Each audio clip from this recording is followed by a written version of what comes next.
பவுல் பிலிப்பிற்கு எழுதின நிருபம் 2வது அதிகாரம் 3வது வசனம் 4வது வசனம். ஒன்றையும் வாதினாலாவது வீண் பெருமையினாலாவது செய்யாமல் மனத்தாழ்மையினாலே ஒருவரை ஒருவர் தங்களிலும் மேலானவர்களாக எண்ணக்கடவீர்கள். அவனவன் தனக்கானவைகளை அல்ல பிறனுக்கானவைகளையே நோக்குவானாக. கிறிஸ்து இயேசுவில் இருந்த சிந்தையே உங்களிலும் இருக்க கடவுது. நம்ம கடந்த நாட்கள் முழுவதும் நம்ம தேவனுடைய உறவு அப்படின்ற தலைப்பு கீழே நம்ம பார்த்துட்டு வரோம். போன வாரம் ஒரு ஆரோக்கியமான உறவு இருந்தால் அந்த உறவு எப்படி இருக்கும், இல்லை ஆரோக்கியமான உறவை நான் அமைத்து கொள்வதற்கு, அதை கண்டுபிடிப்பதற்கு எந்தெந்த விதமான அறிகுறிகள் சிம்டம்ஸ்லாம் இருக்கும் நம்ம தாவீதுடைய வாழ்க்கையிலேருந்து பார்த்தோம். அவங்க மிகுந்த அன்போடு உடன்படிக்கையோடு எந்த ஒரு எதிர்பார்ப்பும் இல்லாமல் தேவனுடைய திட்டத்தையும் தரிசனத்தையும் நிறைவேற்றக்கூடிய ஒரு ஆழமான அன்புள்ள ஒரு மனிதர்களாக அவங்க இருந்தாங்க.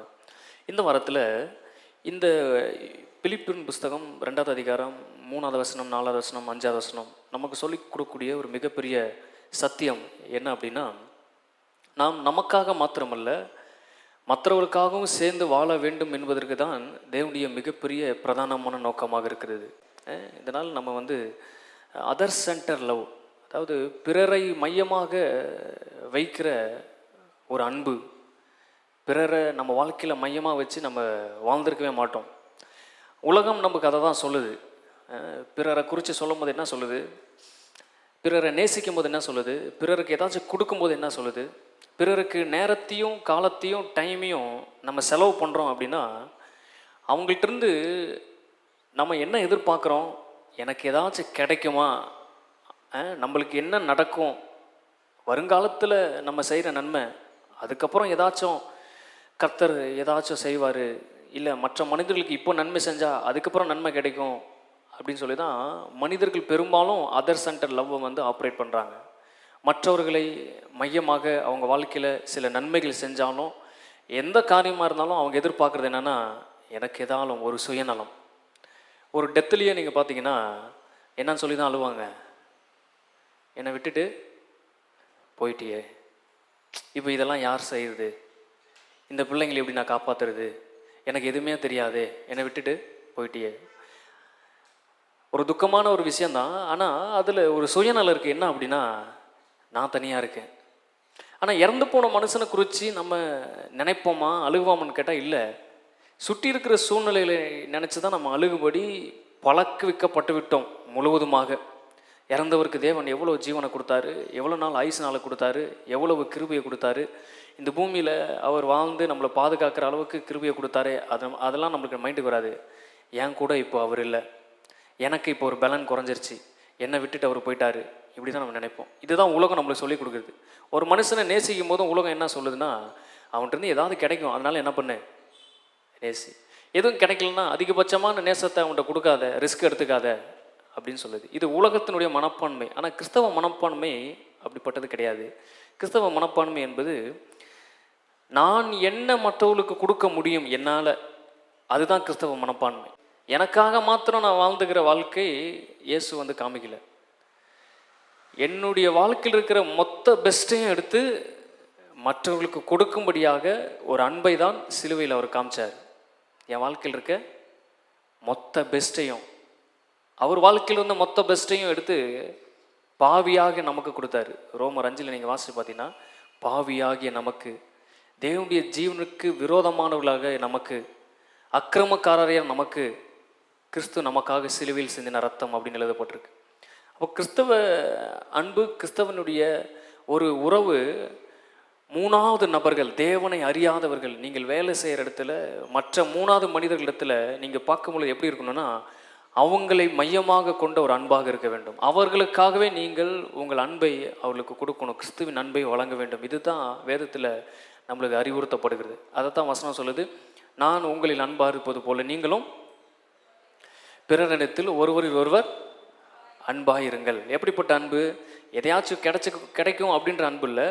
எந்த எதிர்பார்ப்பும் இல்லாமல், எந்த லாப நோக்கமும் இல்லாமல் பிறருக்கு கொடுக்கிற அளவற்ற ஒரு அன்பு, அளவற்ற ஒரு பரிசு. இந்த பரிசை நம்ம மற்றவங்களுக்கு கொடுக்கும் பொழுது பிதாவானவர் நம்மளை கனம் பண்ணுறாராமா, அவர் நம்மளை ஆஸ்வதிக்கிறாராமா. அதை தான் நம்ம பார்க்குறோம்.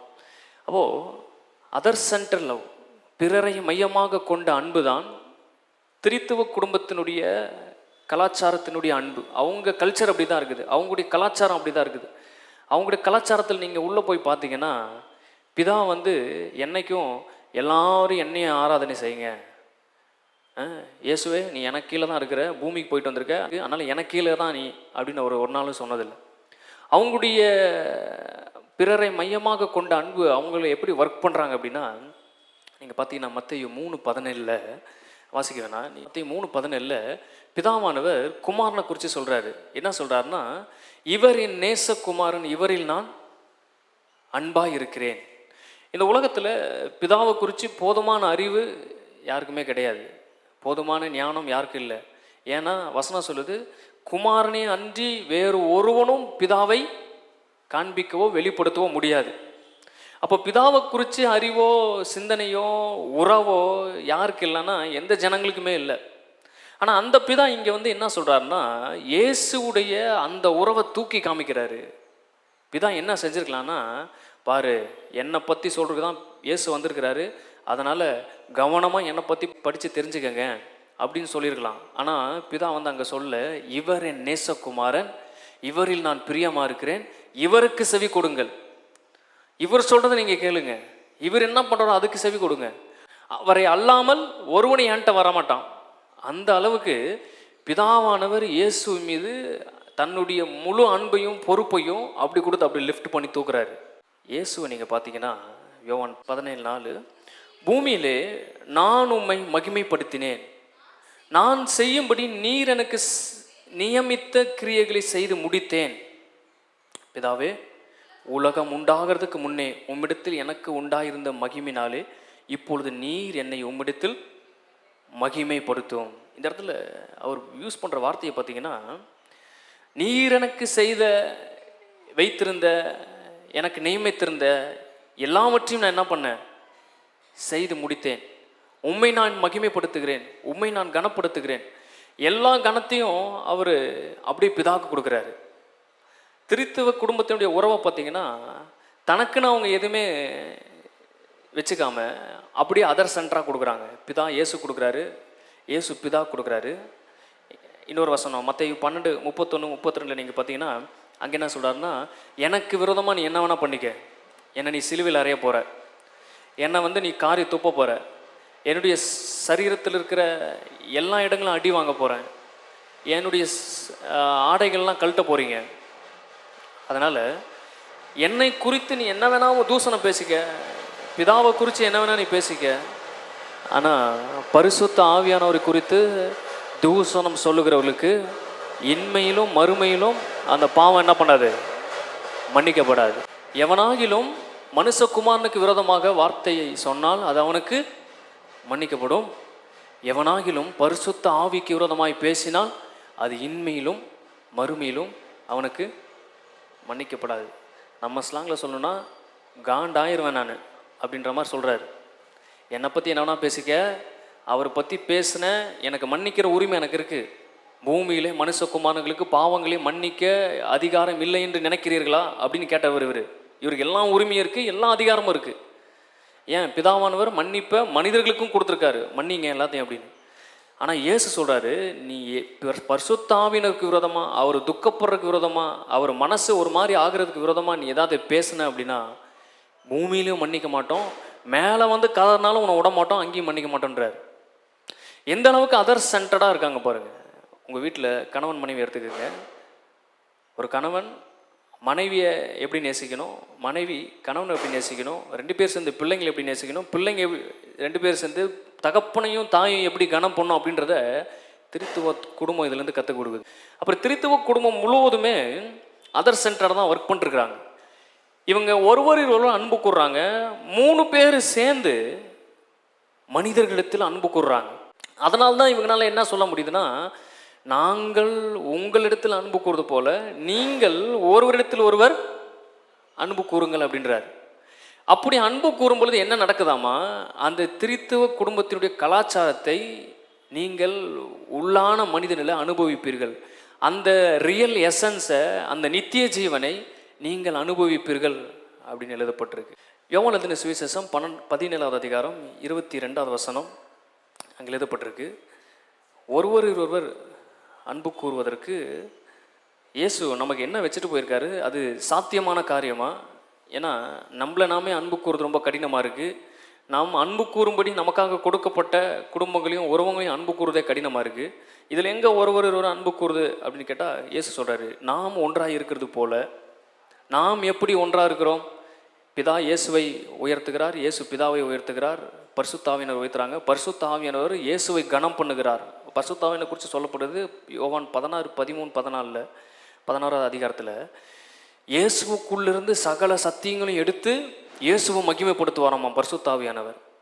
இயேசுக்குள்ளேருந்து சகல சத்தியத்தையும் எடுப்பார் அப்படின்னா இயேசுவோடு சேர்ந்து டிஸ்கஸ் பண்ணி எதெல்லாம் பேசினா இந்த மனிதர்கள் உண்மை புரிந்து கொள்வாங்க அப்படின்றத இயேசு போனதுக்கப்புறம் நம்மள்கிட்ட ஒர்க் பண்ணுறாராமா. என்ன ஒர்க்கு?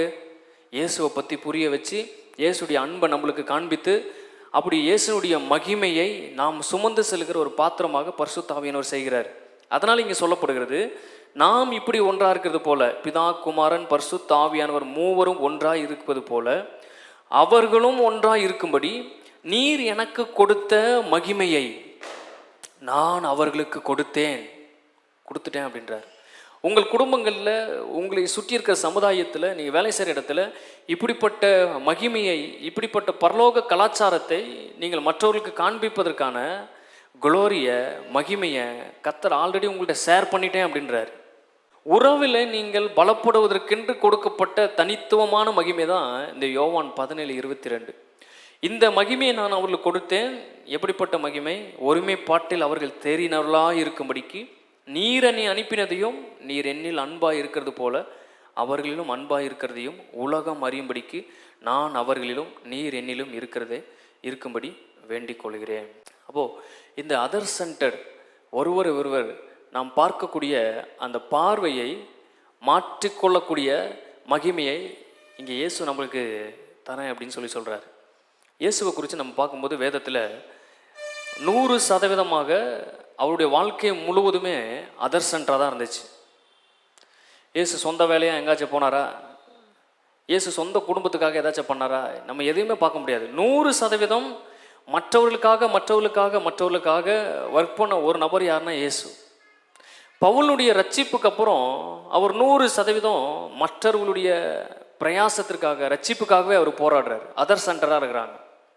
நம்ம வாழ்க்கையில் நம்ம எந்த அளவுக்கு அதர் சென்டராக இருக்கோம், எந்த அளவுக்கு பிறரை நேசிப்பதற்கு நம்மளுக்கு ஹார்ட் இருக்குது, பிறரை நேசிப்பதற்கு நம்மளுக்கு டைம் இருக்குது, இல்லை பிறரை பற்றி யோசிப்பதற்கு எந்த அளவுக்கு டைம் இருக்குது? ரொம்ப குறைவான நேரம் தான் நம்மளுக்கு இருக்குது. ஏன் நம்மளால் அந்த இடத்துக்கு போக முடியல, ஏன் அந்த பிளேஸுக்கு போக முடியல அப்படின்னா, பிறரை குறித்ததான ஒரு பார்வை சரியான விதத்தில் நாம் அவர்கள் மீது சரியான அன்பை காண்பிக்க வேண்டும், அதர் சென்டரான பரலோக திட்டத்தை நிறைவேற்ற வேண்டும் அப்படின்னா அவர்கள் மீது இருக்கிற சரியான பார்வையை தேவன் நம்மளுக்கு கொடுக்கும் பொழுது மற்றவர்களை நேசிப்பது எப்படி இருக்குன்னா ரொம்ப லகுவாக இருக்குது. மற்றவர்களை புரிந்து கொள்வது ரொம்ப லகுவாக இருக்குது. ஒரு இடத்துல இயேசு ரொம்ப களைப்பாக இருக்கிறாரு. அப்போ களைப்பாக இருக்கும் பொழுது தனியாக ஓய்வு எடுக்கலான்னு போகிறாரு. அப்படி போகும்போது ஒரு கூட்டு ஜனங்க அவர் அங்கே இருக்கிறாங்கன்னு தெரிஞ்சு வந்துட்டாங்க. வசனம் சொல்லுது, அவர்கள் மேய்ப்பர் இல்லாத ஆடுகள் என்று அவர் அறிந்தபடியினால் மனது உருகினார். மேய்ப்பன் இல்லாத ஆடுகளைப் போல இந்த ஜனக்கூட்டம் இருக்கிறாங்க. இப்போ இயேசு வாழ்க்கையில் ஒரு சோர்வு, பலவீனம், அசதி இருக்குது, அதை அவர் பார்க்கணும். ஆனால் அதை தாண்டி ஒன்று அவர் இருதயத்தில் ரொம்ப டச் பண்ணுது. என்ன அப்படின்னா, பிதா ஒரு ஜனக்கூட்டத்தை எப்படி பார்க்குறாரோ அந்த பார்வை அவருக்கு இருக்குது. பிதா எப்படி பார்க்குறாரு? ஒரு கூட்ட ஜனங்கள் அவரை தேடி வரும்பொழுது அவர்களுடைய தேவை என்னன்னு தெரியுது. பரலோகம் அவர்களை குறித்து என்ன திட்டம் வச்சிருக்கு, அந்த திட்டத்தில் அவங்க எப்படி இல்லாமல் போயிட்டாங்கன்னு தெரியுது. அவங்கள வழிநடத்துறதுக்கு, நீதியான வழியில் அவங்களை கூட்டு போகிறதுக்கு அவங்களுக்கு சரியான ஒரு மேய்ப்பன் இல்லைன்னு இயேசுடைய கண்ணுக்கு தெரியுது. இந்த பார்வை எப்பொழுது ஒரு கிறிஸ்தவர்களுக்கு, தேவனை பின்பற்றுற ஒரு நபர்களுக்கு வருகிறதோ அப்பொழுது அதர் சென்டர், உங்களை சுற்றி இருக்கிற நபர்களுடைய வாழ்வை வாழ வைக்கக்கூடிய சக்தியை தேவன் உங்கள்கிட்ட கொடுக்குறாரு. அப்போ இயேசுக்கு அந்த பார்வை இருந்துச்சு. என்ன பார்வை? மனிதனுடைய சாதாரண சூழ்நிலையை தாண்டி அவன் இருதயத்தில் அவன் எப்படிப்பட்ட நிலைமையில் இருக்கிறான் அப்படின்ற நிலைமையை புரிந்து கொள்ளக்கூடிய பிதாவினுடைய மகிமை அவருக்குள் இருந்தது. அந்த மகிமை தான் சொல்கிறாரு, நான் அந்த மகிமை உனக்கு கொடுக்குறேன். அந்த மகிமையை நான் உனக்கு கொடுக்கும் பொழுது நீயும் அதர் சென்டடாக தேவனுடைய அன்பை அவன்கிட்ட பரிமாறிக்கொள்ளக்கூடக்கூடிய ஒரு பார்வையை நீ பெற்றுக்கொள்வாய். ஆமென். ஒரு சில வருடங்களுக்கு முன்பாக நான் சென்னையில் இருக்கும்போது திங்கக்கிழமை பாஸ்டர்ஸ் மீட்டிங். அந்த திங்கக்கிழமை அன்னைக்கு பாஸ்டருங்க என்னை பிக்கப் பண்ணுறதுக்காக காரில் பிக்கப் பண்ணுறதுக்காக வந்துட்டுருக்காங்க. நாங்கள் வெயிட் பண்ணிருக்கேன். அப்படி வெயிட் பண்ணிருக்கும்போது நான் ரோடை கிராஸ் பண்ணி போகணும். அங்கே ஒரு ஸ்லாப் மாதிரி இருக்குது உட்கார்றதுக்கான ஒரு இடம். அப்போ நான் கிராஸ் பண்ணும்போது இங்கேருந்தே அந்த இடத்த பார்க்குறேன். அந்த இடத்த பார்க்கும்போது ஒரு நபர் உட்காண்ட்ருக்காங்க. அவங்க ட்ரெஸ் எல்லாம் ஒரு மாதிரி இருக்குது. அவர் வந்து ஒரு பேக்கு போட்டிருக்காரு. பேக்கை வச்சுட்டு அந்த பேக்கில் ஏதோ பார்த்துட்ருக்காரு. அவர் நிலைமையை பார்க்கும்போது ரொம்ப மோசமான நிலைமையாக இருக்குது. அவர் ஒரு பார்வை தான் அப்படி பார்த்தேன் நான். இன்னும் ரோடு கிராஸ் பண்ணி நான் போகல. அவரை பார்த்த அந்த ஃபஸ்ட்டு அந்த பார்வையிலேயே பரிசுத்தாவினுடைய அந்த எண்ணம், அந்த தூண்டுதல் எனக்குள்ள வந்து ஒரு பயங்கரமான ஒரு ப்ரெசன்ஸ் அப்படியே வெடித்து செதறுது. அந்த ப்ரெசன்ஸ்லேருந்து பயங்கரமான மனதுருக்கம் வருது. அது என்கிட்ட என்ன சொல்லுதுன்னா, ஒரு வார்த்தை சொல்லுச்சு, நான் படைத்த மனுஷன் நான் எப்படி இருக்கணும்னு படைச்சனோ அவன் பார் எப்படி இருக்கான் அப்படின்ட்டு. அது வரைக்கும் என் மைண்ட் செட்டப்பு, என் நினைவு என்ன எல்லாமே வேற மாதிரி இருக்குது. ஆனால் அந்த அந்த ஒரு செகண்டில் பரிசுத்தாவினர் அந்த மனிதனை குறித்து ஒரு பார்வை எனக்கு கொடுத்த உடனே என்னால் சாதாரண மனுஷனாகவே நடந்துக்க முடியல. அந்த ஒரு 20 நிமிஷத்துக்கு நான் என்ன பண்ணுன்றதை அவர் என்னை எடுத்துக்கிட்டார். என்ன அவர் ஃபுல்லாக கையில் எடுத்துக்கிட்டார். நான் ஒரு பக்கத்தில் போனேன். போய் அவர் கீழே உட்காந்துருந்தார். நான் ஸ்லாப் மேலே உட்காந்துட்டு என்னை பார்த்தாரு. நான் பாஸ்டர்ஸ் மீட்டிங்கில் ஒயிட் போட்டு போயிருந்தேன். அவர் பார்த்தாரு. நான் கேட்டேன், சாப்பிட்டீங்களா அப்படின்னு கேட்டேன். அவர் பார்த்துட்டு எந்த பதிலும் சொல்லலை. அப்புறம் அவரை கையை அப்படி தொட்டேன். அவர் என்னை பார்த்துட்டு, கிட்னி எடுக்க வந்திருக்கியா, கிட்னி எடுக்க வந்திருக்கியா அப்படின்னாரு. கிட்னி எடுக்க வரல, ஹார்ட் எடுக்க வந்திருக்கேன் அப்படின்னு என் கையை தட்டி விட்டார். தட்டி விட்டு அந்த பேக்கில் பக்கத்தில் என்னமோ வச்சுருந்தார். அதெல்லாம் எடுத்து பேக்கில் போட்டு அந்த பேக் எடுத்து இப்படி போட்டு, ஹார்ட்டும் கிடையாது ஒன்றும் கிடையாது அப்படின்ட்டு அவர் பாட்டுக்கு போயிட்டார். அது என் வாழ்க்கையில் மறக்க முடியாத ஒரு சம்பவம். இந்த மகிமைன்ற வார்த்தைக்கான அர்த்தத்தை சொல்கிறேன். அந்த வார்த்தைக்கான எக்ஸ்பீரியன்ஸ் எனக்கு அப்படி நடந்திருக்கு. டப்புன்னு வெடிக்கும். முன்ன பின்ன பார்த்துருக்கவே மாட்டோம். நாம் நேசிக்கத்தக்க ரூபம் அவங்களுக்கு இருக்கவே இருக்காது. ஆனால் உள்ளேருந்து ஒரு க்ளோரி வெடித்து நம்மளை அறியாத, நம்ம இது வரைக்கும் செய்யாத சில காரியங்களை அவங்கள செஞ்சிட்ருப்போம். இதுதான் அதர் சென்டர். எந்த நோக்கமும் இல்லாமல், எந்த எதிர்பார்ப்பும் இல்லாமல் தேவனுடைய அன்பை டைரெக்டாக அவங்களுக்குள்ளே கொடுக்குறது தான் அதர் சென்டர். அந்த நாள் அவருக்கு புரோஜனமாக இருந்துச்சா இல்லையான்னு எனக்கு தெரியாது. அந்த நாள் எனக்கு புரோஜனமாக இருந்துச்சு. அதனால் கலாத்தியர் 5:13 சொல்லப்படுது, ஒருவருக்கொருவர் நீங்கள் என்ன பண்ணணுன்னா ஊழியம் செய்யுங்கள். ஒருவருக்கொருவர் ஊழியம் செய்யுங்கள். இந்த அன்பினாலின்னு எழுதப்பட்டிருக்கு பாருங்க. அந்த அன்பினால் அப்படின்றதுக்கு பிதாவினுடைய பார்வையினால் நீங்கள் ஒருவருக்கொருவர் ஊழியம் செய்யுங்கள். இயேசுடைய மகிமையை சுமந்து கொண்டு ஒருவருக்கொருவர் ஊழியம் செய்யுங்கள். இந்த மாதிரி நீங்கள் ஒருவருக்கொருவர் நீங்கள் கிறிஸ்துவை சுமந்து கொண்டு அவங்க மீது நீங்கள் அவங்க அன்பை காமிக்கும் பொழுது அதை அவர் எப்படி எடுத்துக்கிறாருன்னா ஒரு ஊழியமாக எடுத்துக்கிறார். ஒரு ஒரு கஷ்டப்பட்டு பாரத்தோடு ஒரு எதிர்பார்ப்போடு ஒருத்தருக்கு ஒன்று செய்யிருக்கோம். எந்த எதிர்பார்ப்புமே இல்லாமல் சந்தோஷத்தோடு நம்ம முழு மனதோடு அவங்களுக்கு செய்கிற அந்த உபசரிக்கிற அந்த அன்பையும் அவங்க ஈஸியாக அவங்களால புரிஞ்சு கொள்ள முடியும். ஆமே. அதனால் இங்கே சொல்கிறாரு, அன்பினாலே ஒருவருக்கொருவர் நீங்கள் ஊழியம் செய்யுங்கள். உன்னிடத்தில் நீர் அன்பு கூறுவது போல பிறனிடத்திலும் அன்பு கூறுவாயாக என்கிற இந்த ஒரே வார்த்தையினாலே நியாயப்பிரமாணம் முழுவதும் நிறைவேறும். மதர் தெரேசாவை குறித்து நம்மளுக்கு தெரியும். அவங்க திருமணம் பண்ணிக்கல. அவங்க வாழ்க்கையினுடைய முழு நேரத்தையும் அவங்க குஷ்டரோகிகளுக்கு, அநாத பிள்ளைகளுக்கு அவங்க என்ன பண்ணாங்க, கொடுத்தாங்க. அவங்க அமெரிக்காவுக்கு போயிருக்கும்போது அவங்கள்ட்ட கேட்டாங்க, உங்களுக்கு என்ன வேணும் அப்படின்னு. அப்போது அவங்க சொல்கிறாங்க, உங்கள் நாட்டில் உள்ள அநாத பிள்ளைகள் எல்லாத்தையும் என்னிடத்தில் கொடுத்து விடுங்கள், அவங்களுக்கு நான் தாய் ஆகணும்னு விரும்பேன் அப்படின்னாங்க. எப்படி இப்படிப்பட்ட கட்டுப்பாட்டை தாண்டின ஒரு பொறுப்பும் ஒரு அன்பும் அன்னை தெரசாக்கு எப்படி வந்துச்சு? ஒரு இன்டர்வியூவில் பேட்டி எடுக்கிறாங்க அன்னை தெரசாட்ட.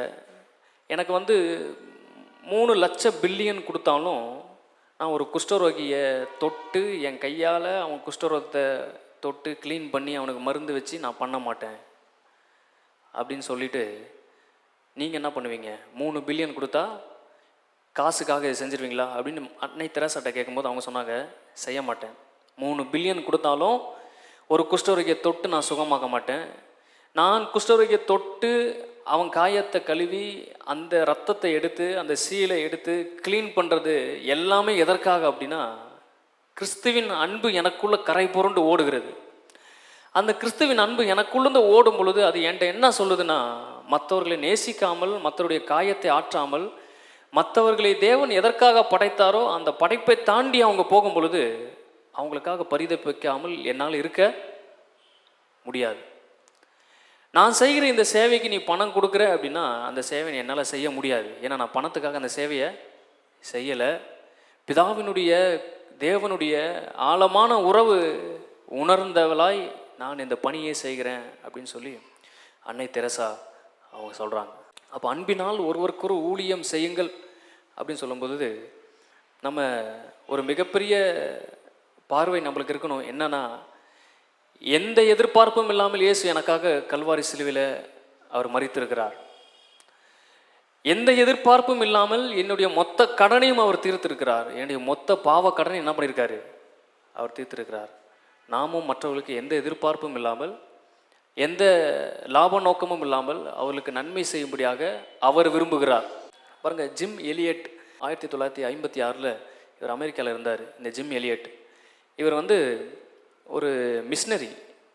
இந்த மிஷினரி வாழ்க்கையில் ஆக்கா அப்படின்னு சொல்லக்கூடிய ஒரு பழங்குடியின கிராமம், ட்ரைபல் வாழக்கூடிய ஒரு காட்டுவாசிகள் வாழக்கூடிய ஒரு கிராமத்தில் போய் இவர் மிஷினரி ஊழியத்தை செய்யணும் அப்படின்னு இவரும் ஒரு 5 பேரும் போகிறாங்க.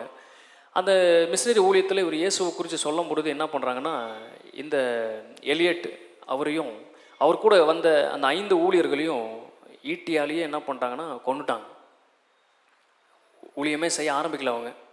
அந்த ஜனங்களுடைய மண்ணில் கால் எடுத்து வச்சாங்க. அவங்கள்ட்ட பேச ஆரம்பிக்கிறதுக்குள்ள இல்லை, அதுக்குள்ளே அந்த 5 பேரையும் கொண்டுட்டாங்க. இந்த செய்தியை அவங்களுடைய மனைவி கேள்விப்படுறாங்க. அந்த மனைவி கேள்விப்பட்டு உலகமே எதிர்பார்த்துச்சு. ஏன்னா கொஞ்சம் ஃபேமஸான மிஷினரி, எப்படி நம்முடைய இந்தியாவில் டிஎஸ் தினகரன் இப்படிப்பட்ட மிஷினரிலாம் இருந்தாங்க. அந்த மாதிரி ஃபேமஸான மிஷினரினால் 1956 அனுப்பப்பட்ட நாட்டில் இவர் இறந்துட்டார் அப்படின்னோடனே அடுத்த ரியாக்ஷன் இவங்க மனைவி என்ன கொடுப்பாங்க அப்படின்றத மிக எதிர்பார்ப்போடு உலகம் முழுவதும் காத்துட்டு இருந்துச்சு. அவங்க எந்த ரியாக்ஷனை கொடுக்கல. தன்னுடைய பொட்டி, தன்னுடைய உடைமைகள், தன்னுடைய துணிமணி எல்லாத்தையும் பெட்டி பேக் பண்ணி அவர்களும் அதே ஆக்கா பழங்குடி ஜனங்கள்கிட்ட போயிட்டாங்க. ஒரு சில வருடங்கள் காத்திருந்து அந்த ஜனங்கள்கிட்ட போய், அந்த ஜனங்களுடைய ரட்சிப்பை நான் எப்படியாவது நிறைவேற்றுவேன். என் கணவர் இருந்த இடத்திலேயே எந்த நோக்கத்துக்காக போனாரோ, எந்த பார்வையோடு அந்த ஜனங்களை நேசித்தாரோ, தேவன் அவர்களுக்கு என்ன திட்டத்தை கொடுத்தாரோ அந்த திட்டத்தோடு அதை நான் நிறைவேற்றி முடிப்பேன் அப்படின்னு சொல்லி அவங்க மனைவி பேர் எலிசபெத் எலியட். அந்த எலிசபெத் அந்த இடத்துல போய் முழு கிராமத்தையும் அந்த பழங்குடிய ஜனங்களையும் கிறிஸ்துவுக்குள் நடத்தி முழு ஜனத்துக்கும் அவங்களே ரட்சிப்பை கொடுத்து, அவங்களே ஞானஸ்தானத்தை கொடுத்து, முழு பட்டணத்துக்கும் அவங்க ரட்சிப்பை கொடுக்குற ஒரு தாயாக அவங்க இருந்தாங்க. அப்போது பிறரை குறித்ததான பரலோக திட்டம் அவங்க வழி தவறி போகும் பொழுது, இடறி போகும் பொழுது, நம்ம ரோட்டில் இருக்கும் பொழுது நம்ம உள்ளத்தை அது பாதிக்க வேண்டும். என்னைக்காச்சும் பாதிச்சிருக்கா? எங்கே பாஸ்டர், என் குடும்பத்தில் இருக்கவங்க கொடுக்குற பாதிப்பே பெருசாக இருக்குது. இதை தாண்டி மற்றவங்கனால சுவிசேஷத்தினால பாதிப்படைய செய்யக்கூடிய சக்தி இன்னும் எனக்கு வரல அப்படின்னு யோசிக்கிறீங்களா? சொல்லுங்கள், குடும்பத்துடைய பாதிப்பை தாண்டி பரம பாதிப்பு என்கிட்ட சேரட்டும். வழி தவறி போகும் பொழுது பவுல் சொல்கிறாரு, ஒருவன் இடறினால் என் மனம் எரியாது இருக்குமோ அப்படின்னு பவுல் சொல்கிறார். அப்போது அப்படிப்பட்ட அதர் சென்டர், மற்றவர்களை மையமாக வைக்கக்கூடிய அன்பை கிறிஸ்தவம் ஆழமாக நமக்கு வலியூட்டுகிறது. யோவான் எழுதின சுவிசேஷம் 15வது அதிகாரம் 13வது வசனத்தில் நம்ம பார்க்கும்போது இயேசு இங்கே ஒரு அற்புதமான ஒரு காரியத்தை சொல்கிறாரு. ரொம்ப ஆழமான ஒரு வார்த்தையை அவர் பயன்படுத்துகிறாரு. 15:13 ஒருவன் தன் சிநேகிதனுக்காக தன் ஜீவனை கொடுக்கிற அன்பிலும் அதிகமான அன்பு ஒருவனிடத்திலும் இல்லை. யாரை பற்றி சொல்கிறாரு? அவரை பற்றியே சொல்கிறாரு. ஏன்னா அது கீழே 15வது வசனம் பாருங்கள். இனி நான் உங்களை ஊழியக்காரன் என்று சொல்லுகிறதில்லை, ஊழியக்காரன் தன் எஜமான் செய்கிறதை அறிய மாட்டான், நான் உங்களை சிநேகிதன் என்றேன். ஏனெனில் என் பிதாவினிடத்தில் நான் கேள்விப்பட்ட எல்லாவற்றையும் உங்களுக்கு அறிவித்தேன். இயேசு என்ன சொல்கிறாரு? உங்களை சிநேகிதன் அப்படின்னு சொல்கிறாரு. மேல் வசனம் சொல்லுது, ஒருவன் தன் சிநேகிதனுக்காக தன் ஜீவனை கொடுக்கிற அன்பிலும் அதிகமான அன்பு ஒருவனிடத்திலும் இல்லை. அப்போ இங்கே சொல்ல வர்றாரு, கீழே சிநேகிதன்ட்டாரு, மேலே அன்புன்ட்டாரு. நான் தான் அந்த சிநேகிதன், நான் தான் உனக்காக ஜீவனை கொடுக்க போகிறேன். ஏன் அன்பை காட்டிலும் இந்த உலகத்தில் வேறு யார் அன்பு கூர்ந்தாலும் அந்த அன்பு குறைவாக தான் இருக்கும். என்னுடைய அன்பு உன் மீது எப்படி இருக்குன்னா நிறைவாக இருக்குது. அதனால தான் சொல்கிறாரு, ஒருவன் தன் சிநேகிதனுக்காக தன் ஜீவனை கொடுக்குற அன்பிலும் அதிகமான அன்பு ஒருவனிடத்திலும் இல்லை. ஆமே. ரவி ஜாக்ரியாஸ் அப்படின்னு சொல்லி ஒரு பிரபலமான ஊழியக்காரர். அந்த ஊழியக்காரர் ஒரு நாள் சென்னைக்கு வந்திருந்தார். அவர் பல நாடுகளுக்கு போய் ரொம்ப கருகலான கடினமான கேள்விகளுக்கு பதில் சொல்லக்கூடிய ஒரு நபர். அப்படி ஒரு நாள் அவர் பிரசங்கம் பண்ணும்போது சென்னையில் வந்திருந்தார். புருஷவாக்கம் பகுதியில் அவர் வந்திருந்தார். வந்து ஒரே ஒரு நாள் தான் இந்தியாவுக்கு வந்திருக்காரு. ஒரே டைம் தான் வந்து பிரசங்கம் பண்ணார். அவர் பிரசங்கத்தில் ஒரு நாள் சொல்கிறாரு, தாஜ் ஹோட்டலில் நடந்த அந்த தீவிரவாத அட்டாக், அந்த அட்டாக்கில் அவருடைய நண்பர் யாரோ ஒருத்தர் என்ன பண்ணியிருக்காங்க, இருந்திருக்காங்க. திடீர்னு தீவிரவாதிகள் வந்து எல்லாத்தையும் சுட்டுட்டாங்க. தாஜ் ஹோட்டலில் இருந்த மிகப்பெரிய பணக்காரர் எல்லாத்தையும் சுட்டுட்டாங்க. அதுலேருந்து தப்பிச்சு வந்தவர் தான் ரவி ஜாக்ரியாஸ் அப்படின்ற ஊழியக்கார்ட்ட அவர் இதை பற்றி பேசுகிறாரு. நான் எப்படி தப்பிச்சு வந்தேன் அப்படின்றத குறித்து பேசுகிறாரு. அப்போ அவர் என்ன சொல்கிறாருன்னா, நான் ஒரு டேபிளில் உட்காந்துருந்தேன், திடீர்னு கருப்பு ட்ரெஸ் போட்டு கன்னை வச்சுட்டு ட்ரிகர் பண்ணுற சவுண்ட் எனக்கு கேட்குது. நிறையா பேர் எனக்கு முன்னாடி செத்து விழுந்தாங்க. எனக்கு ஆப்போசிட்டில் என் நண்பன் உட்காண்டிருந்தான். அவங்க வந்து என் நண்பனை ஒரு அடி அடித்தாங்க. அவன் நெத்தியில் புல்லட் பட்டு அந்த ரத்தம் என் ஃபேஸில் அப்படியே தெளிச்சிச்சு. அவன் விழுகிறத பார்த்து பயத்தில் நான் என்ன பண்ணிட்டேன், கீழே விழுந்துட்டேன். அவனுடைய கை என் மேலே இருந்துச்சு. அந்த கை முழுவதும் ரத்த கரையோடு இருந்துச்சு. ஆனால் ஒரு துயரமான சம்பவம் என்னென்னா, அவன் இறந்து போயிட்டான். அந்த பூட்ஸ் கால் போட்டு பக்கத்தில் வந்த அந்த தீவிரவாதிகள் ஒவ்வொருத்தராக பார்த்துருக்காங்க, எல்லாம் செத்துருக்காங்கன்னு நினச்சாங்க. ஆனால் அந்த தாஜ் ஹோட்டலில் நடந்த அந்த தீவிரவாத அட்டாக்கில் அந்த பிளேஸில் அந்த இடத்துல இருந்தவங்கள உயிரோடு இருந்தவன் நான் மட்டும்தான். நான் உயிரோடு இருக்கிறதுக்கு ஒரே ஒரு காரணம் என்ன, என்னுடைய நண்பனுடைய ரத்தம் என் ஃபேஸில் இருந்துச்சு. என் நண்பனுடைய ரத்தம் படிந்த அந்த கை என்னை அரவணைச்சிருந்துச்சு. அந்த ரத்தம் சிந்தப்படல, அந்த ரத்தம் என் மேலே காப்பாற்றப்படலை அப்படின்னா நானும் இன்றைக்கி மறிச்சிருப்பேன் அப்படின்னு அவர் சொல்லியிருக்கிறார். அப்போது இயேசு கிறிஸ்துவும் இதை தான் நம்மள்கிட்ட பண்ணார். அவருடைய ரத்தம் படிந்த கைகளினால் நம்மளை அரவணைத்தார். அவருடைய ரத்தம் படிந்த அந்த விலையேறப்பட்ட ரத்தத்தை நம் மீது தெளித்தார். அந்த தெளித்த ரத்தத்தினால்தான் நம்ம இன்னைக்கு விடுதலையோடு இருக்கிறோம். நம் மீது பிசாசுக்கு அதிகாரம் இல்லாமல் இருக்கிறது. பிசாசானவன் நம் வழியே வந்தோம், நம்ம பாவத்திற்கும் மரணத்திற்கும் பாத்திரவானாக இருந்து ஏன் தொட முடியல அப்படின்னா நம்ம மேல் இருந்த ரத்தம்.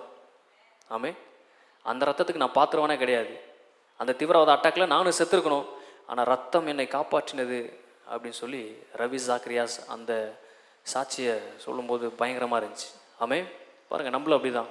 நம்முடைய சிநேகிதனாகிய இயேசு நம்மளுக்காக ரத்தம் சிந்தி நம்மளை காப்பாற்றியதுனால அன்பு என்னதென்று நம் அறிந்திருக்கிறோம். அந்த அன்பை மற்றவங்களுக்கும் அவர் கொடுக்க சொல்கிறாரு. எப்படி கொடுக்க சொல்கிறாரு? எந்த அளவுக்கு பெஸ்ட்டாக கொடுக்க முடியுமோ அந்த அளவுக்கு நீ அந்த அன்பை கொடு அப்படின்றார்.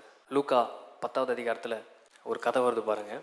லூக்கா 10 இயேசு ஒரு நல்ல ஒரு கதை சொல்கிறாரு. நல்ல சமாரியன் அப்படின்ற ஒரு கதையை சொல்கிறாரு. 33வது வசனத்துலேருந்து இந்த கதை ஸ்டார்ட் ஆகுது. அப்போ அவர் சொல்லும் போது சொல்கிறாரு, ஒரு மனுஷன் எருசலேம் இருந்து எரிகோவுக்கு போகையில் கள்ளர் கையில் அகப்பட்டான்.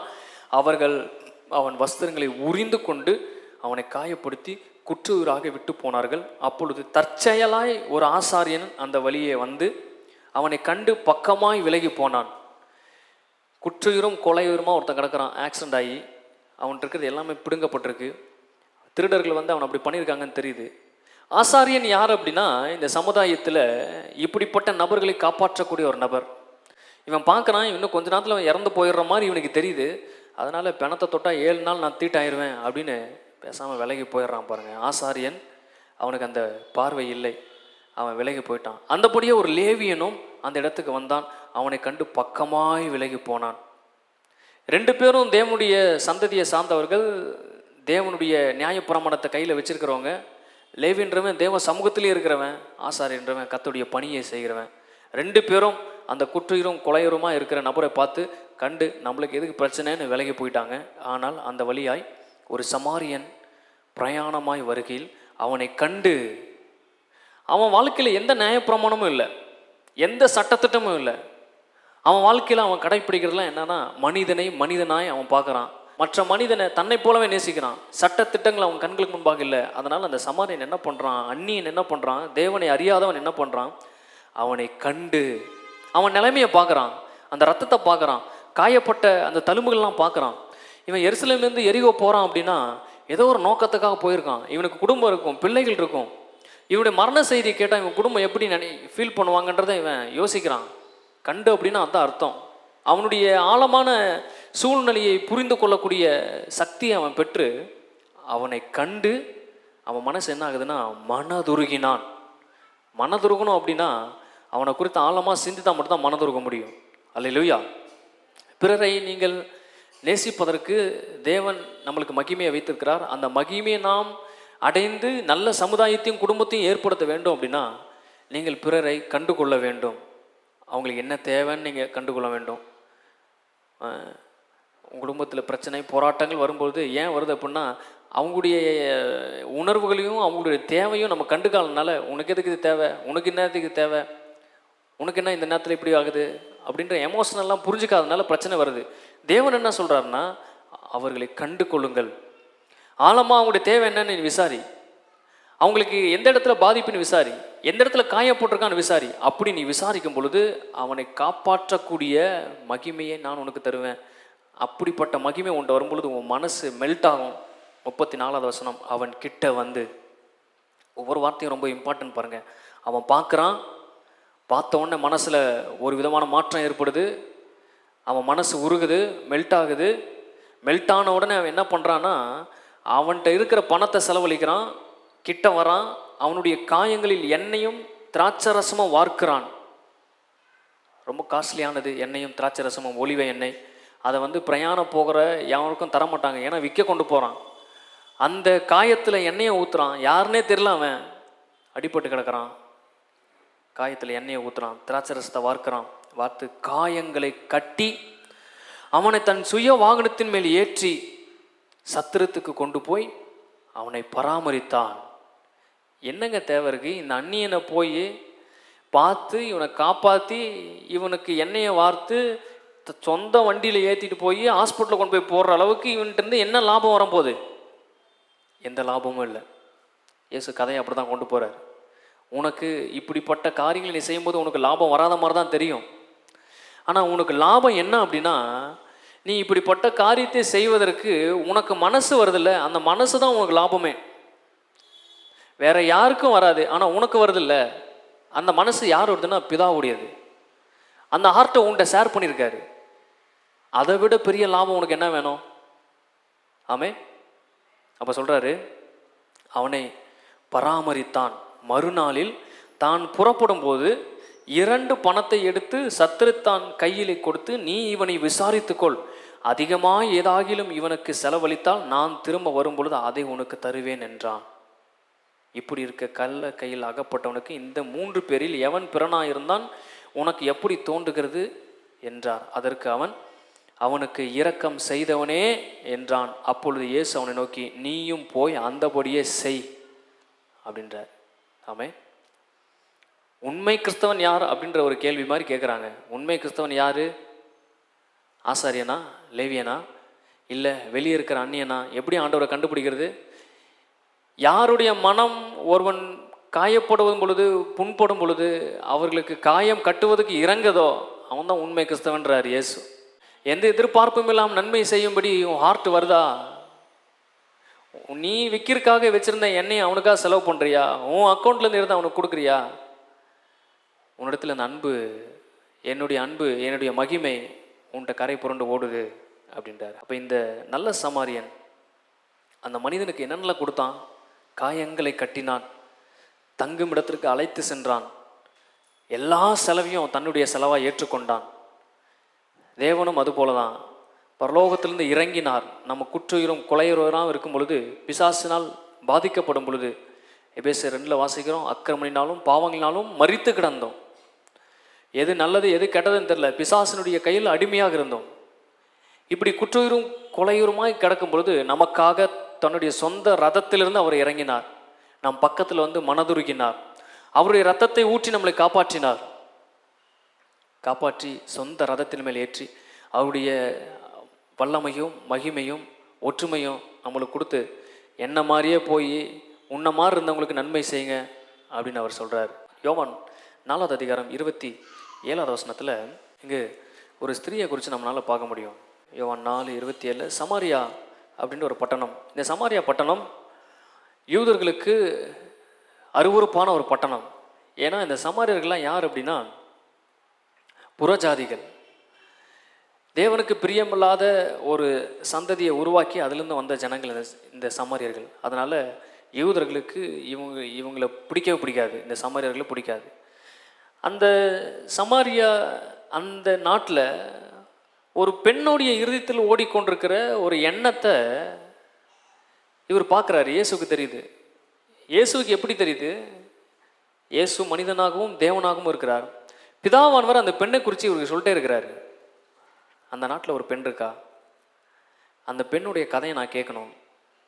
அந்த பெண் பல மணி நேரம் பேசுறதுக்கு நபர்களை தேடியும் யாருமே அந்த பெண்ணுக்கு காதை என்ன பண்ணல, இது வரைக்கும் யாரும் கொடுத்ததில்லை. அதனால் அவளுடைய கதையெல்லாம் ரொம்ப மோசமாக தான் இருக்கும். அவள் சொல்ல போகிற கதையெல்லாம் ரொம்ப வெறுப்பாக தான் இருக்கும். ஆனால் அதை நான் இனிமையாக கேட்க போகிறேன். இயேசு தான் பண்ணுறாரு. 27 பாருங்கள். அந்த தருணத்தில் அவருடைய சீசர்கள் வந்து அவர் ஸ்திரீயுடனே பேசுகிறதை பற்றி ஆச்சரியப்பட்டார்கள். ஏன் அப்படின்னா இவங்க அந்த உரையாடலை பல மணி நேரத்துக்கு எடுத்து போயிருக்காங்க. அது ஒரு மத்தியான வேலை, பசியான டைமு. இயேசு அந்த கிணத்துட்ட உட்காண்டிருக்காரு. சீசருங்க போகும்பொழுது அந்த பெண் இல்லை. ஆனால் போய் ஊருக்குள்ளே சாப்பாடெலாம் கலெக்ட் பண்ண வர்றதுக்கு அந்த பெண் வந்துருச்சு. பெண் வரும்பொழுது பல மணி நேரம், ஒரு வேளை அவங்க ஊருக்குள்ளே போகும்போது அந்த பெண் தூரத்தில் வந்திருக்கலாம், என்ன இடையில சந்திச்சிருக்கலாம். அந்த பெண் எப்போ வந்திருக்கு, எவ்வளோ நேரம் ஆச்சு, எல்லாமே இவங்களுக்கு தெரியும். அதனால் சீசர்கள் ஆச்சரியப்படுறாங்க. என்னென்னு ஆச்சரியப்படுறாங்க? இவ்வளோ நேரம் அந்த பெண் கூட இவர் பேசியிருக்காரு. கொஞ்சம் நினச்சி பாருங்கள், அந்த பெண்ணுடைய வாழ்க்கையில் எல்லாமே ஃபெயிலியரு, நடந்த எல்லா திருமணமும் ஃபெயிலியரு. அந்த பெண் இயேசுட்ட என்ன பேசுறதுன்னு நினச்சிருக்கீங்க? அதுதான் இங்கே நம்ம பார்க்குறோம். 4வது அதிகாரத்தில் நீங்கள் ஒவ்வொரு வசந்தையும் பார்க்கும் பொழுது அந்த ஸ்திரீ பிரதியுத்தரமாக, அந்த ஸ்திரீ பிரதியுத்தரமாக, அந்த ஸ்திரீ இயேசுக்கு பிரதியுத்தரமாக அப்படின்னு அவருடைய கதையை சொல்லி சொல்லி சொல்லி சொல்லி இயேசுவை நிரப்பிருச்சு. சில வேளைகளில் நாம் மற்றவர்களை நேசிக்க முற்படும் பொழுது அவருடைய கதை 1000 டைம் நம்மகிட்ட சொல்லியிருப்பாங்க. ஆனால் அந்த கதையை நீங்கள் எப்படி தான் கேட்கணும்? ஃபஸ்ட் டைம் கேட்குற மாதிரியே கேட்கணும். எது வரைக்கும் கேட்கணும்? அந்த கதைக்கு நீங்கள் சரியான ஆன்சரை பரலோகத்திலிருந்து வாங்கி தர வரைக்கும் கேட்கணும். சரியான ஆன்சர் தர முடியலன்னா அந்த கதையை 1001 டைம் நீங்கள் கேட்கணும். பாஸ்டர், அது பாஸ்டரோட வேலை, நம்ம பிரிச்சுக்கலாம். ஏசா தான் செய்கிறார். அந்த பெண்ணை சரியான ரூட்டு கொண்டு வரதுக்கு இவருக்கு பல மணி நேரம் ஆயிடுச்சு. ஏன்னா அந்த பெண்ணு ஃபஸ்ட்டு அக்செப்ட் பண்ணணும். அந்த பெண்ணு ஃபஸ்ட்டு பார்வையிலேயே இயேசு எப்படி பார்க்குதுன்னா, நீ ஒரு யூ தான் என்கிட்ட தண்ணி கேட்குற. அப்புறம் சொல்கிறாரு, உனக்கு மேரேஜ் லைஃப்லாம் இப்போது ஃபெயிலியராக தான் போயிட்டுருக்குமே, அதெல்லாம் ஒன்றும் இல்லையே, அதெல்லாம் கரெக்டாக தான் போயிட்டுருக்கு. உன் புருஷன் இருக்க மாட்டானே? இல்லையே, வீட்டில் தான் இருக்காரு. ஓ, 5வது புருஷனா அப்படின்னா அந்த அம்மாவுக்கு திக்குன்னு ஆகுது. நீங்கள் பாஸ்டர் தானே அப்படின்னு கேட்குது. இன்னும் கொஞ்சம் டீப்பாக சொல்லும்போது நீங்கள் தீர்க்கதரிசி தானே. இன்னும் கொஞ்ச நேரம் பேசும்போது அந்த அம்மா சொல்லிடுச்சு, நீங்கள் தானே மேசியா. இன்னும் கொஞ்ச நேரத்தில் சொல்லிடுச்சு, இந்த தண்ணியே எனக்கு வேணாம், எனக்கு வேறு தண்ணி கிடச்சிருச்சு, நான் ஊருக்குள்ளே போய் சொல்லிட்டு வரேன் அப்படின்ட்டு போகுது. அப்போ இந்த அளவுக்கு ஒரு பெண்ணுடைய மனசை ஆழமாக பாதிக்கக்கூடிய அளவுக்கு இயேசு பேசியிருக்காருன்னா பல மணி நேரம் அந்த பெண்ணுக்காக அவர் டைமை ஸ்பெண்ட் பண்ணியிருக்காரு. மற்றவர்களை நீங்கள் நேசிக்க முற்பட்டுட்டீங்க, கடவுளுடைய வேலையை செய்யணும், பணியை செய்யணும் அப்படின்னு உங்களுக்கு ஆர்வமும், ஒருத்தரை குழியிலிருந்து தூக்கணும்னு உங்களுக்கு விருப்பமும் இருந்துச்சுன்னா அவங்க இருதயத்திலிருந்து வர அம்புகள் ஆனாலும் புல்லட் ஆனாலும் அன்பானாலும் அதை நீங்கள் என்ன பண்ணணும்? கேட்கணும். இப்போ தான் பாஸ்டர் நீங்கள் எதுக்கு இவ்வளோ நேரம் கேட்குறீங்கன்னு தெரியுது அப்படின்றீங்களா? ஹல்லேலூயா. அப்போ இந்த பெண்ணுக்கு எந்த மறுப்பும் சொல்ல, நீ தப்பு பண்ணதுக்கு உன் வாழ்க்கை இப்படி ஆனதுக்கு இதுதான் காரணம் அதுதான் காரணம்லாம் எதுவுமே சொல்ல. இப்போவும் உனக்கு ஒரு வழி இருக்குது, நீ நல்லா இருப்பதுக்கு. என்ன வழி? அந்த வழியை மட்டும் தான் காமிக்கிறாரு. இப்போவும் நீ நினச்சா உன் வாழ்க்கை சரியாக மாறும். இப்போ ஒரே ஒரு கேட்டை மட்டும் நீ திறந்தனா உன் லைஃப் வேறு மாதிரி மாறும். எனக்கு உன் ஹார்ட்டை கொடு அப்படின்றாரு. அந்த பெண் முற்றிலும் சரண்டர் ஆயிடுச்சு. அதனால் யாக்கோபு 1ஆம் அதிகாரம் 9ஆவது வசனத்தில் 19ஆவது வசனத்தில் யாக்கோபு சொல்கிறாரு பாருங்க, நீங்கள் யாவரும் கேட்குதற்கு தீவிரமாக இருங்கள், பிரதித்துவம் சொல்றதுக்கு தாமதமாக இருங்கள். ஆகையால் என் பிரியமான சகோதரரே, யாவரும் கேட்குதற்கு தீவிரமாயும். கேட்கறதுக்கு எப்படி இருக்குன்னு மாமா? தீவிரமாக இருக்குன்னு மாமா. பேசுகிறதற்கு பொறுமையாயும் கோபிப்பதற்கு தாமதமாயும் இருக்க கடவர்கள். அப்படி சொல்கிறாரு. நீங்கள் மற்றவர்கள் தேவனுடைய அன்பை மற்றவங்கள்ட்ட நீங்கள் கொண்டு போகும் பொழுது அவங்க உள்ளே இருக்கிற அவங்க வாழ்க்கையில் நடந்த தழும்புகள் குப்பைகள் அடக்கி சேர்த்து எத்தனை வருஷம் வச்சுருக்காங்களோ அதெல்லாம் வெளியே வரும். அதை தடுக்காமல், அதை ஜட்ஜ் பண்ணாமல், அதற்கு பதிலாக அந்த வாழ்க்கையில் நடந்த எல்லா காயங்களுக்கும் சரியான பதிலை இயேசுவை போல சமரியா ஸ்திரீக்கு கொடுத்தா அங்கே என்ன நடக்கும் அப்படின்னா, மொத்த பட்டணமும் டிரான்ஸ்ஃபார்ம் ஆகுது, மொத்த பட்டணமும் ரட்சிப்புக்குள் நடக்கிறது. ஒரே ஒருத்தருடைய வாழ்வில் இருக்க குப்பையை எடுத்தால் போதும் ஒரு பட்டணமே ரட்சிக்கப்படுது அப்படின்னா, அப்போ நினச்சி பாருங்கள் தேவன் எப்படிப்பட்ட திட்டம் வச்சுருக்காரு, எவ்வளோ பெரிய பிளான் வச்சுருக்கிறார். மார்க்கு 6ஆவது அதிகாரம் 34ஆவது வசனத்தில் அங்கே தான் நம்ம பார்க்குறோம். இயேசு ஒரு ஊழியத்தை முடிச்சுட்டு சோர்வான களைப்பான சரீரத்தோடு அவர் நிற்கிறாரு. மார்க் 6:34 ம் ம் ம் 6:34 இயேசு கரையில் வந்து ம்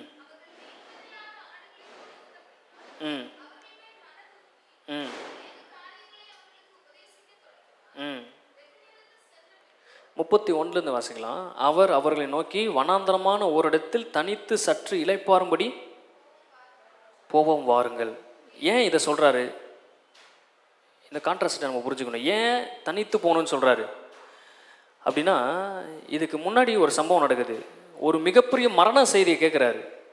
அதை ஒரு நாள் தாங்கிக்க முடியல, இயேசுனால் தாங்க முடியல. யாருடைய மரணம்? யோவான் ஸ்நானனுடைய மரணம். சொந்தக்காரன், கசின், சகோதரனுடைய மரணத்தை கேட்குறாரு. யோவான் ஸ்நானகனும் இயேசுவும் பயங்கரமான பாண்டேஜ், சகோதரர்கள் நண்பர்கள் அப்படின்னு சொல்லிக்கலாம். எல்லாவற்றையும் அவங்க ஒன்று சொந்தக்காரராக இருக்கிறாங்க, ரெண்டாவது டிவைன் கனெக்ஷன், தெய்வீக ஒரு உறவு அவங்களுக்குள்ளே இருக்குது. ரெண்டையும் பரிமாற்றக்கூடிய ஒரு நபர் யாருன்னா யோவான் ஸ்நானகன். இப்போ யோவான் ஸ்நானகன் செத்துட்டான், அவன் தலையை வெட்டிட்டாங்க அப்படின்னு கேட்கும்பொழுது அவர்னால அதை ஏற்றுக்க முடியல. பல கொஸ்டின், நம்ம வீட்டில் ஒருத்தர் இறந்தால் என்னென்னலாம் கொஸ்டின் வரும், அது எல்லாமே அவருக்கு வருது.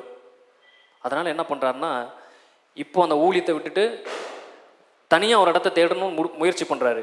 அவர் அவர்களை நோக்கி, வனாந்தரமான ஒரு இடத்தில் தனித்து சற்று இளைப்பாறும்படி போவோம் வாருங்கள் என்றார். ஏனென்றால் வருகிறவர்களும் போகிறவர்களும் அநேகராக இருந்தபடினால் போஜனம் பண்ணுவதற்கு அவர்களுக்கு சமயம் இல்லாமல் இருந்தது. அப்படியே அவர்கள் தனிமையான ஒரு படவில் ஏறி வனாந்திரமான ஒரு இடத்திற்கு போனார்கள். அவர்கள் புறப்பட்டு போகிறதை ஜனங்கள் கண்டார்கள். அவரை அறிந்த அநேக சகல பட்டணங்களிலிருந்து கால்நடையாய் அவரிடத்திற்கு ஓடி அவர்களுக்கு முன்னே அங்கே சேர்ந்து அவரிடத்தில் கூடி வந்தார்கள்.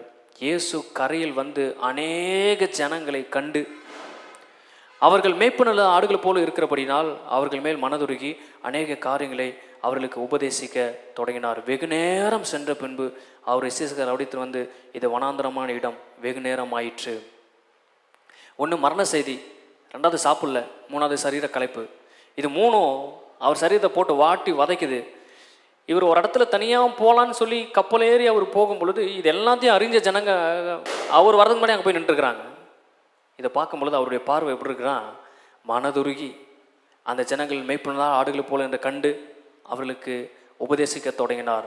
அவர் உள்ளத்தில் இருக்கிற எல்லா தீமைகளையும் இருள்களையும் பயங்களையும் நீக்கும்படியான வார்த்தைகளை பிதாவினிருந்து வாங்கி அவங்களுக்கு கொடுக்குறாரு. எவ்வளோ தேவைகளோடு வந்திருக்கிறாங்க, எவ்வளோ பிரயாசப்பட்டு வந்திருக்கிறாங்க, எத்தனை பேர் ஓடி வந்திருக்கிறாங்க, என்னை பார்க்கணுன்னு எவ்வளோ பேர் வந்திருக்கிறாங்க. இதெல்லாத்தையும் பார்த்து அவர் சொல்கிறாரு, பிதாவுடைய வார்த்தையை கேட்பதற்கு, வாழ்க்கை மாறுவதற்கு, இந்த பிரச்சனையிலிருந்து விடுபடுவதற்கு இவங்க எடுத்த பிரயாசத்துக்கு அளவில்லை. அதனால் என் சரீரத்தையும் என் களைப்பையும் என்னுடைய துக்கத்தையும் நான் பார்க்காம நான் என்ன பண்ண போகிறேன்னா, இவர்களுக்கு பிதாவுடைய வார்த்தையை நான் கொடுக்க போகிறேன். நம்முடைய தமிழ்நாட்டில் ஒரு பாஸ்டர் இருக்கார், லூகாஸ் சேகர் அப்படின்னு, உங்களுக்கு தெரியும்னு நினைக்கிறேன். அந்த பாஸ்டர், அவருக்கு 2 பசங்க. அதில் ஒரு பையன் வெள்ளிக்கிழமை அன்னைக்கு உடம்பு சரியில்லாமல் போய் சனிக்கிழமை ஹாஸ்பிட்டலில் கொண்டு போகிறாங்க. போனால் சனிக்கிழமை நைட்டு என்ன சொல்லிட்டாங்கன்னா, பையன் செத்துட்டான் அப்படின்ட்டாங்க. இது அவங்களால ஏற்றுக்கவே முடியல. வெள்ளிக்கிழமை கொண்டு போகிறாங்க, சனிக்கிழமை பையன் செத்துட்டான் அப்படின்றாங்க. அவங்களுக்கு என்ன பண்ணுறதுனே தெரில. மறாத நாள் சண்டே சர்வீஸ். அவர் சொல்கிறாரு, பையனை அதே மார்ச்சுலியை வச்சுட்டு நாங்கள் சபைக்கு வந்து ஆராதனை பண்ணோம். ஆராதனை பண்ணும்போது அவர் ஒரு பாட்டு பாடுறாரு, என் மீட்பர் உயிரோடு இருக்கிறார், நான் எதற்கும் கவலைப்பட மாட்டேன். அந்த பாட்டை அந்த நேரத்தில் தான் பாடுறாரு. பாடிட்டு சபை ஜனங்களுக்கெல்லாம் சொல்லாமல் சர்ச்சு முடிஞ்சதுக்கப்புறம் சொல்கிறாரு, இந்த மாதிரி பையன் இறந்துட்டான் அப்படின்னு. அங்கேருந்து மதியானம் டெத்தை கொண்டு வந்து சர்ச்சில் வச்சு அவங்க அதை அடக்கம் பண்ணியிருக்கிறாங்க. இப்படி எத்தனையோ ஊழியக்காரங்க வந்து சண்டே டெத்தை, சொந்த பிள்ளைகள் மனைவி யாராவது டெத் ஆனதுக்கப்புறம் அதை அப்படியே ஹாஸ்பிட்டல் வச்சுட்டு மறாத நாள் ஆராதனை முடிச்சுட்டு அவங்க அந்த டெத்தை அடக்கம் பண்ணியதெல்லாம் நான் கேள்விப்பட்டிருக்கேன். எந்த விதமான கடவுளுடைய அன்பை இவங்க பின்பற்றுறாங்க? எப்படி இவங்க உள்ளத்தில் இவ்வளோ தாக்கம் வருது? பிள்ளை இறந்த பொழுதும், மனைவி இறந்த பொழுதும், இல்லை கணவன் இறந்த பொழுதும் அவங்க ஆராதனைக்கு எப்படி அவங்களால முக்கியத்துவம் கொடுக்க முடியுது? அந்த சரீர சோர்வு, அந்த துக்கத்தெல்லாம் தாண்டி ஒரு வார்த்தை கூட சொல்லாமல் எப்படி அவங்களால இதில் ஓவர் கம் பண்ண முடியுது அப்படின்னு அவங்களுக்கு ஒரு பார்வை இருக்குது. என்ன பார்வைனா, இயேசு கிறிஸ்து அவங்களுக்காக எப்படி மரித்திருக்கிறார், எப்படி அவங்களுக்காக பலியானார், எப்படிப்பட்ட ரத்தம் சிந்தப்பட்டிருக்குது அப்படின்ற அந்த நிஜமான சம்பவம் அவங்களுடைய உணர்வுலையும் அவங்களுடைய இருதயத்திலும் கலந்துருக்கனால இப்படிப்பட்ட கடினமான சூழ்நிலையில் கடினமான மற்றவர்களால் ஏற்றுக்கொள்ள முடியாத ஸ்டெப்பை எடுத்து வைக்கிறதுக்கு அவங்களுக்கு ஆற்றல் கிடைக்குது. ஹல்லேலூயா. அப்போ இந்த அதர் சென்டர் லவ், மற்றவர்களை மையமாக வைத்து வாழக்கூடிய இந்த வாழ்க்கையில் நம்மளை பற்றி சில கொஸ்டின்ஸை நம்ம கேட்டுக்கணும். என்ன கொஸ்டின்? மற்றவர்களுடைய வெற்றியை நம்முடைய வெற்றியை போல் நம்ம பார்க்குறோமா? இல்லைனா மற்றவங்களுடைய வெற்றியை அடையும் பொழுது அந்த வெற்றிக்கு நம்ம ரீசன் சொல்கிறோமா? இதனால் தாங்க இவங்க வெற்றி பெற்றிருக்காங்க, இதை வச்சு தாங்க வெற்றி பெற்றுக்கிறாங்க, இவங்க இப்படி பண்ணலன்னா இவங்க வெற்றி பெற வாய்ப்பே கிடையாது. சில ஓட்டப்பந்தயத்தில் ஓடக்கூடியவங்க, மல்யுத்த வீரர்கள், இவங்க வாழ்க்கையெல்லாம் அவங்கள பேட்டி எடுக்கும்போது அவங்க என்ன சொல்கிறாங்கன்னா, அதிகமாக நாங்கள் ஜெயிச்சிடுறோம், கஷ்டப்பட்டு பல வருடங்களாக ட்ரைனிங் பண்ணி நாங்கள் ஜெயிச்சிடுறோம். ஆனால் அந்த வெற்றியை இவங்க உலகத்தில் இருக்கவங்களும் தங்களை சுற்றி இருக்கிறவங்களும் எங்களுக்கு பிடிக்காதவங்களும் என்ன சொல்லிடுறாங்கன்னா, இவங்க ஊசி போட தான் ஓடிட்டாங்க, இவங்களுக்கு பாடிக்கு எக்ஸ்ட்ரா ஸ்ட்ரென்த்து கிடைக்கிறதுக்காக இன்ஜெக்ஷன் பண்ணியிருக்காங்க. இந்த வார்த்தைகள் எங்களை அதிகமாக காயப்படுத்துது, குற்றப்படுத்துது. எவ்வளோ தான் செக் பண்ணி எங்களை மருத்துவர்கள்லாம் செக் பண்ணி அனுப்பினாலும் எங்களோட வெற்றியை பார்க்கிலும் இந்த வார்த்தைகள் எங்களை அதிகமாக காயப்படுத்துகிறது. சில நேரங்களில் நம்ம வாழ்க்கையில் மற்றவர்கள் எடுக்கக்கூடிய வெற்றியை நம்முடைய வெற்றியாக நம்மளால் எடுத்துக்கொள்ள முடியுதா, அதை கொண்டாட முடிகிறதா? உங்களால் அந்த வெற்றியை கொண்டாட முடிஞ்சு அப்படின்னா நீங்கள் நிச்சயமாகவே மற்றவர்களை திறந்த மனதோடு ஏற்றுக்கொள்ளக்கூடிய ஒரு நபராக நீங்கள் இருக்கிறீர்கள். நான் கனப்பட வேண்டும், நான் உயர்த்தப்பட வேண்டும் அப்படின்னு நினைக்கிறோமா? இல்லை மற்றவருடைய உயர்வை நாம் விரும்புகிறோமா? யோனத்தானை போல. யோனத்தான் தன்னுடைய உயர்வையும் சேர்த்து தாவீது கொடுத்தான். நம்மள்ட்ட அந்த கேரக்டர் இருக்கா நம்ம பார்க்கணும். அதர் சென்டர், ஒரு நடுநிலை இருக்கக்கூடிய ஒரு மனிதனை நேசிப்பதற்கு மிக முக்கியமானது ஒன்று, அவனை எப்படியாவது அந்த குழியிலேருந்து தூக்கணும். அவன் இருக்கிற அந்த கஷ்டமான சூழ்நிலை அவனை எப்படியாவது மேலே தூக்கி அவன் உயர்வு அடைவதற்கு என்னென்னலாம் தேவை வேணுமோ அந்த தேவையை நான் செய்யணும் அப்படின்ற ஒரு மனநிலைமை நம்மளுக்கு இருக்கணும். கடைசியாக, என் வாழ்வில் திரித்துவ தேவனுடைய அன்பு வெளிப்படுகிறதா, இல்லை இந்த உலகத்தினுடைய அன்பு வெளிப்படுகிறதா? திரித்துவ கலாச்சாரம் ஒருவர் நேசித்து, ஒருவர் தாங்கி, ஒருவருக்காக ஒருவர் பேசி, ஒருவர் மேன்மையாக உயர்த்தக்கூடிய அந்த கலாச்சாரத்தில் நான் வாழ்கிறேன்னா, இல்லை இந்த உலகத்தின் கலாச்சாரம் ஏதாவது கொடுத்தா உயர்த்துவேன், ஏதாவது கொடுத்தா நேசிப்பேன் அப்படின்ற கலாச்சாரத்தில் நம்ம சிக்கியிருக்கிறோமா அப்படின்றத நம்ம அதிகமாக சிந்திக்கணும். நம்ம ஒருவர் அன்பு கூறுவதற்கு சகல மகிமையும் சகல பலனையும் தேவன் நமக்கும் நம்ம குடும்பங்களுக்கும் சமுதாயத்துக்கும் நம்மளை கொடுத்துருக்கிறார். பரலோகத்தில் அவர் சித்தம் நிறைவேறது போல பூமியிலும் அவருடைய சித்தம் நிறைவேறும். ஆமே. இந்த வார்த்தைகளை கொண்டு கர்த்தர் நம்மை ஆசீர்வதிப்பாராக. திருவிருந்துக்காக எல்லாரும் முன்னாடி வாங்க.